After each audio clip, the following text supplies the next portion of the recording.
parfois, on cherche à démontrer la meilleure façon, finalement, de présenter nos résultats.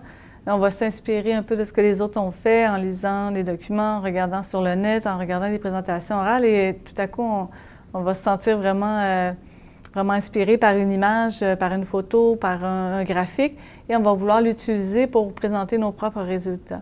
Donc, quand on fait des présentations, que ce soit, et encore une fois, écrites ou orales, où on présente des résultats, figures, tableaux, images, on doit toujours indiquer les sources parce que prendre un tableau, extraire un tableau de travail d'un autre auteur, d'un autre chercheur et les mettre dans sa présentation ou dans son travail écrit, c'est du plagiat. C'est la même chose que de prendre un paragraphe et de le recopier. Donc, il faut vraiment préciser.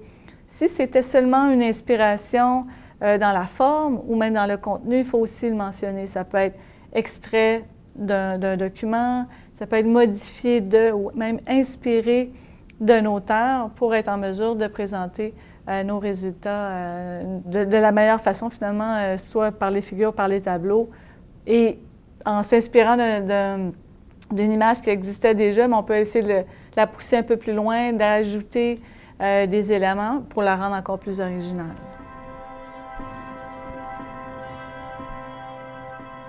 De redire dans ses propres mots, c'est un peu dans le fond comme si on était en communication avec l'auteur dont on utilise les idées ou les hypothèses. En conversation au sens où c'est un peu comme si on disait à l'auteur, bon ben regarde, moi je suis capable d'exprimer tes idées à ma façon et de les rendre aussi claires et précises que tu les as rendues. Ce qu'on montre aussi par là, c'est qu'on est capable d'utiliser ces idées, de les redire, de les reformuler et même de s'en servir pour avancer ensuite, ce qu'on pourrait dire faire du pouce sur l'idée, d'avancer ses propres propositions, ses propres idées.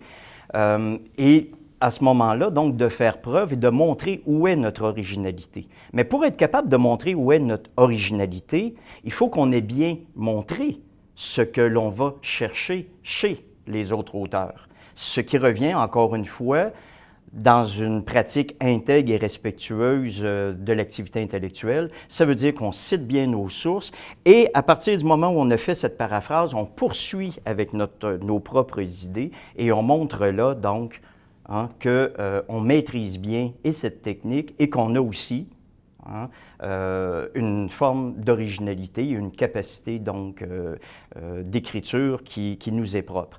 Et ça, bien évidemment, c'est ce qui est recherché, c'est ce qui est attendu à la fois des étudiants et, bien entendu, des professeurs. Lorsque vous utilisez des extraits d'œuvres de différents auteurs, que ce soit en les reformulant, en les traduisant ou en les reproduisant à l'identique, vous devez citer vos sources. C'est la pratique usuelle, c'est-à-dire en fait faire tout simplement une référence à l'ouvrage d'où l'extrait est tiré. Alors pour éviter le plagiat, pour citer convenablement ses sources, la bibliothèque met en place différents outils, dont un outil interactif disponible en ligne, l'outil de citation interactif, mais aussi un logiciel de bureautique plus complet qui s'appelle EndNote et qui permet de faire des références selon les styles bibliographiques les plus couramment utilisés. Rendre à César ce qui lui revient n'est pas toujours suffisant aux yeux du droit d'auteur. Parfois, en fait, il est nécessaire de demander l'autorisation des auteurs avant de pouvoir utiliser l'extrait. Pour ces questions sur le droit d'auteur, en fait, je vous invite à consulter le site web ou à consulter le personnel du bureau du droit d'auteur de l'Université Laval. Grâce à eux, vous serez en mesure d'être orienté et d'éviter des pratiques qui pourraient s'apparenter de près ou de loin à du plagiat.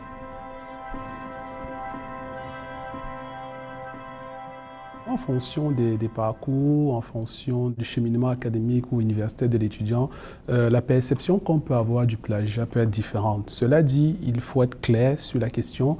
Le plagiat est une usurpation d'une idée, d'un tableau, d'un résultat, d'une personne, et c'est considéré comme une faute grave qui peut impliquer des conséquences tout aussi graves que l'acte qui est posé.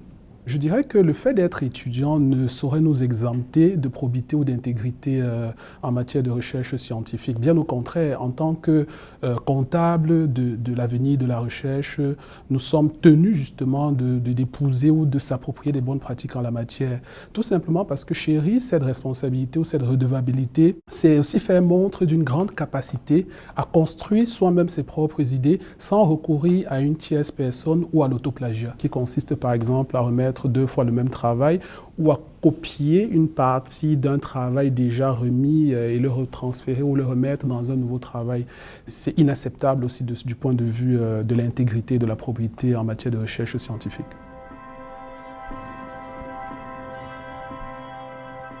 On va donc fortement encourager les chercheurs et ou créateurs à se positionner théoriquement et esthétiquement. Ils vont donc situer leur projet à travers tout ce qui s'est déjà écrit et déjà créé, ce qui est pertinent par rapport à leur projet. C'est-à-dire qu'on va les amener à développer un état de la recherche et un état de la création. Qu'est-ce que je veux faire? Qui l'a fait avant moi? Et s'il l'a fait avant moi, qu'est-ce que je peux apporter de nouveau, d'inédit dans ce qui a été fait avant moi?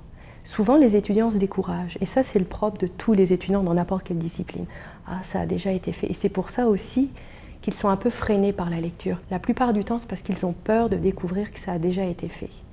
Et nous, notre rôle, nous aussi, on a une responsabilité. Si on veut que nos étudiants acquièrent des bonnes pratiques en matière de recherche, on ne va pas les décourager, on doit leur montrer la beauté de tout cela. Et la beauté, c'est de les questionner, de leur faire parler, d'aller lire avec eux et de leur dire « Non, non, ne te décourage pas, ça a été fait, c'est très bien. Tu as ton esclave supérieur, comme dirait Nietzsche. Mais toi, comment tu peux te servir de ce qui a été fait et puis trouver un autre angle d'approche ?»